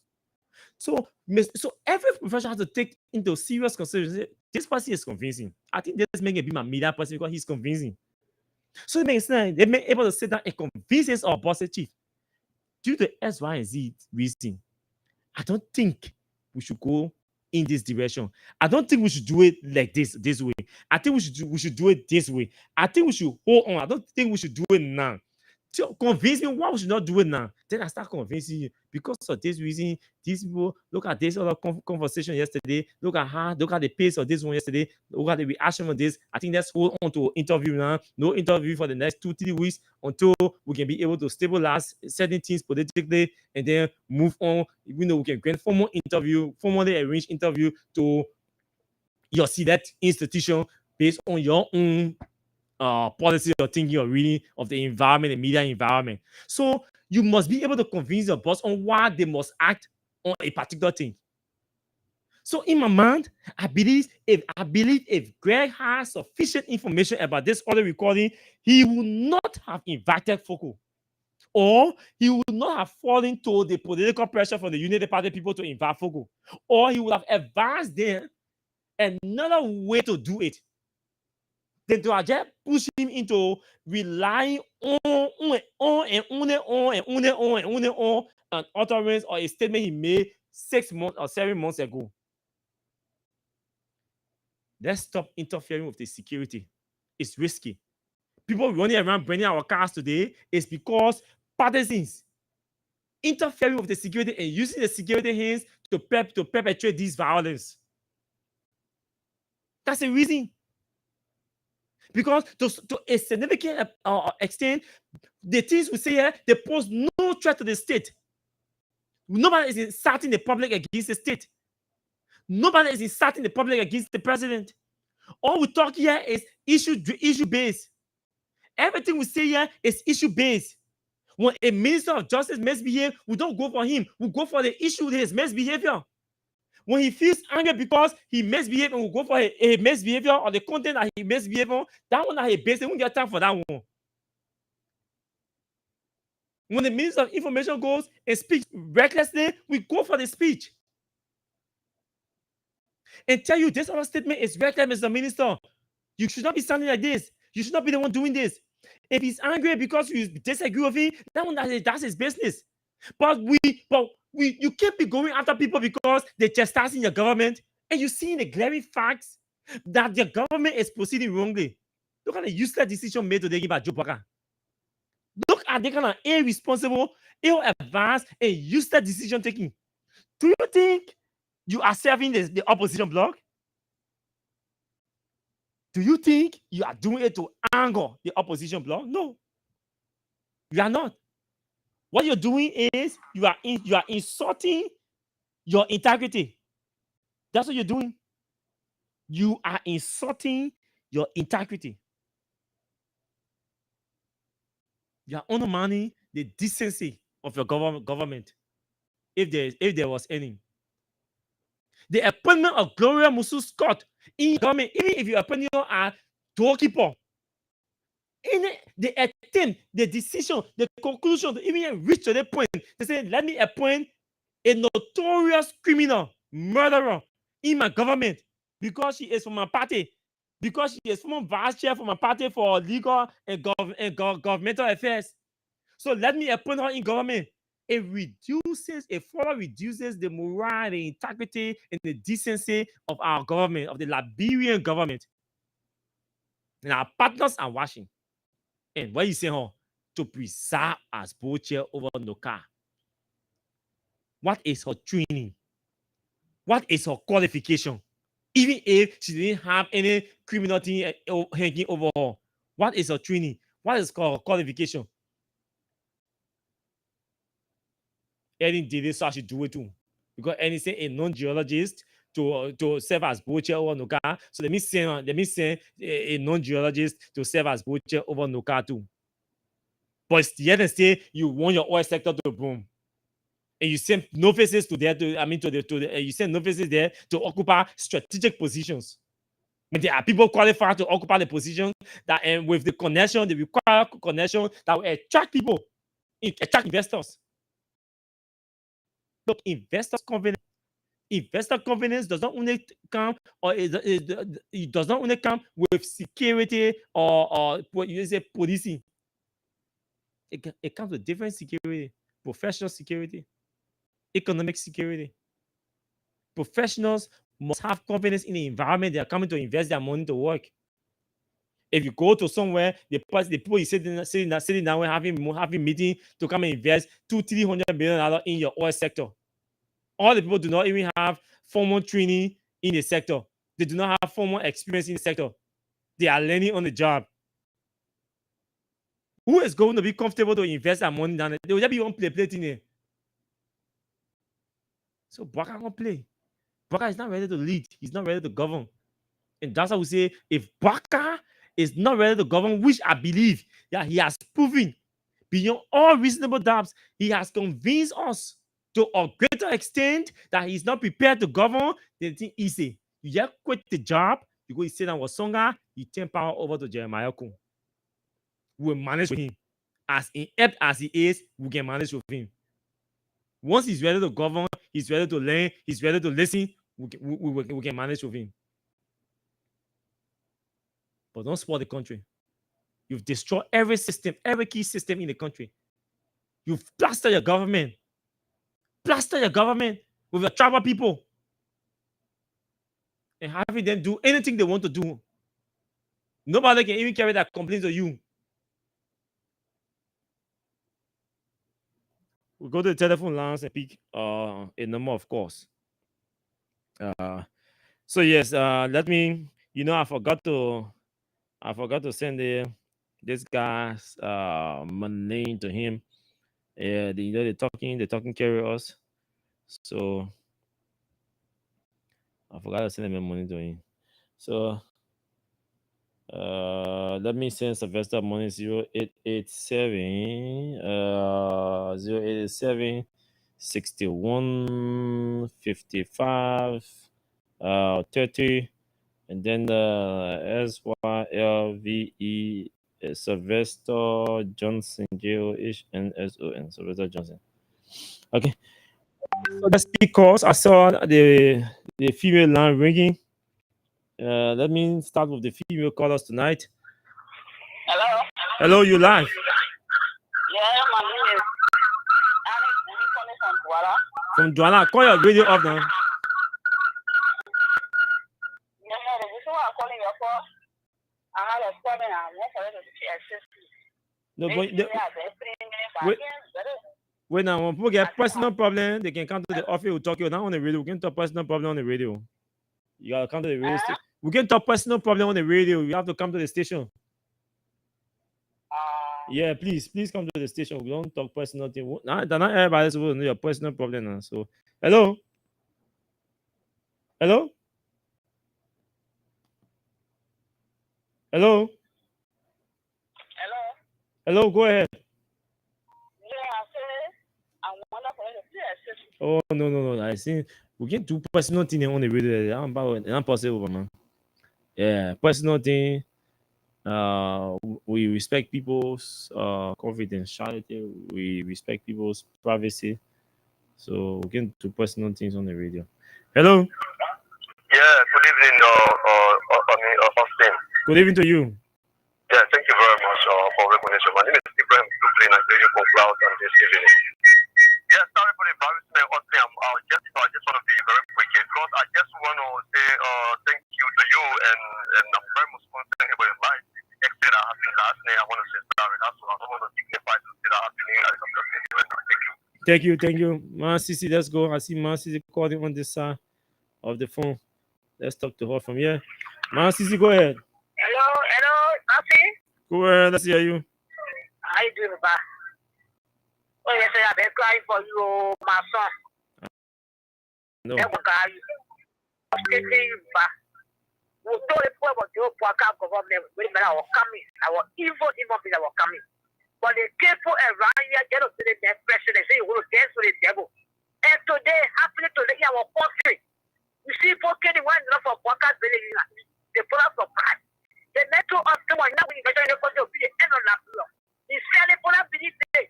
And today, happening, go to the camera, looking today. We're all about to up the up. We are doing, like everything does coming, and what going on in our pocket? So we're putting the pocket on the pocket. What did I want in the pocket? I know that the president, that's the president we elected. That the president we elected. We say he had experience. We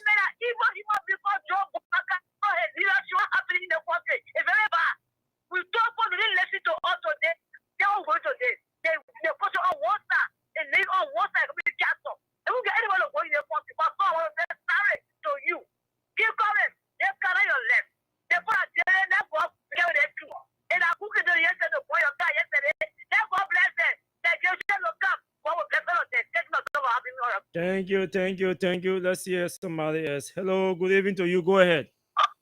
Hello, Auntie. Hello, you're live. How is with my son? I'm okay. Last night, they say our head.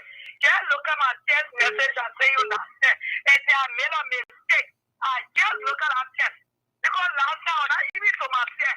So when I say that text, I said, let me just send the text. And they just not listening to the show.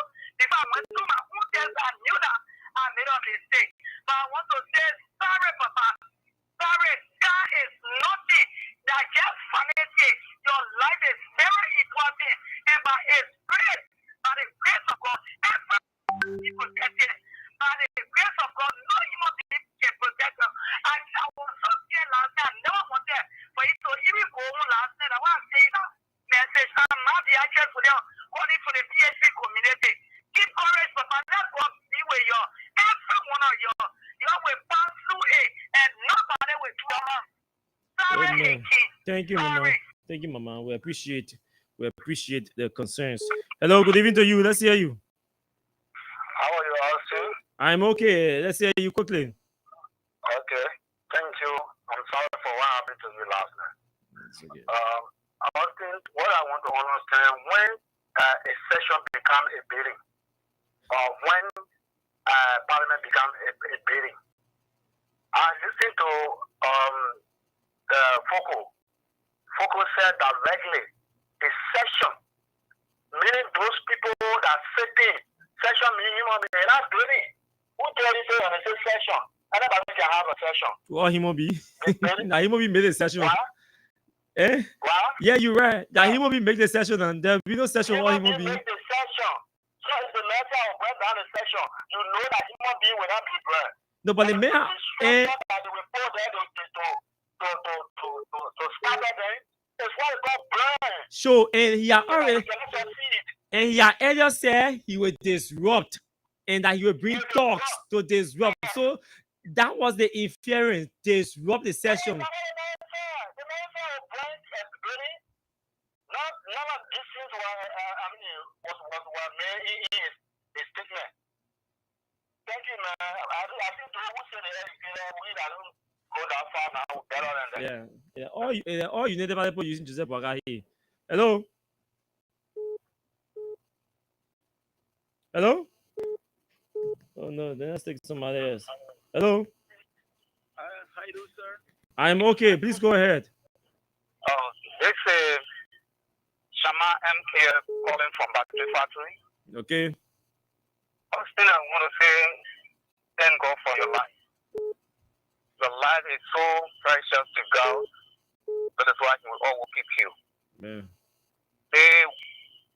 The problems about these people is so, they're close to the mouth of the critical voices.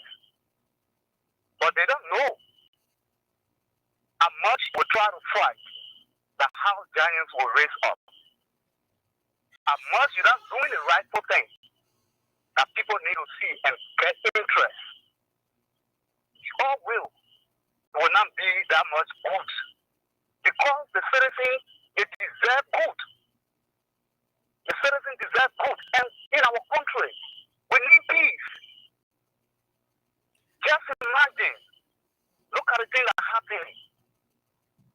Since the country, where they are assembling all of the time, making that noise, we respected them to send them to the place there, but we don't send them there as children. Thank you. But they are behaving like children. Seriously. Thank you. Sorry, we have to let you go. Hello? Let's squeeze in two more going. Hello, good evening to you. Please go ahead. Sir Joseph calling from Sanikode. For Sunny Cody, go ahead, my brother. What I want to say to that, you all recall Joseph won the campaign for Joseph Waga. Mm-hmm. And Joseph Waga, if you become president today, Joseph not any 4 years. Make sure that this government that can make more any. President Joseph Waga not any government. You're sorry. What the guy says? Oh. No, we can't accept that other one, yeah. Nobody coming, we can pray to pray for somebody misfortune or down. No. Let's go. Let's hear you. Our last caller. Please go ahead. Very good, brother. Thank you very much for you allowing me to be a last caller. To be frank, I always love to listen to freedom, and then each time I listen to freedom, I know that freedom is there to defend people who people hate the most. And I look at the analysis for all what you have been doing. They are all correct. I shouldn't what that you can do. So I just want to tell you for thank you for all of these things. And besides that, freedom is there to defend people who have been molested in the community. Look at what happened. Look at how the police are speaking. He don't even know what he's saying. And you are there to direct him, to correct him. And more people hate people who tell people the truth. And you continue to tell like the truth. So it can hurt them. And then besides that, all of these things that have been going on in the entire country, that advancing, the government to do the right thing. Look at what happened to our capital building. They have been going. I see her, and that building is for us, and they are the cost for that building to be right, and they are holding the honorable responsible for it, and the honorable was telling them the truth. Like they are not feeling satisfied because the way our country is going backward. It's wrong for a lawmaker to behave that way. People who don't even know how to read and write, they know the law. And those criminals, they are there behaving like, people who don't have sin. Okay. Let me be frank. I regret to see this person to be a lawmaker. And I regret that why people should elect such a criminal. I'm not happy with them. We all are not happy.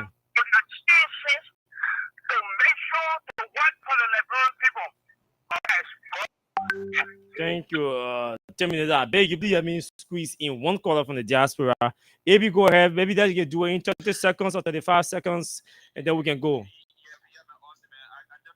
Sorry, my dear brother, for what happened, but I commend you. You are a strong man, and you broke the storm today on the show. Like you rightly said on your opening, some of these things are happening to people so that they can intimidate people. My man, when I go harass you again, I will not go there again. My man, they put one came in, see the point my car.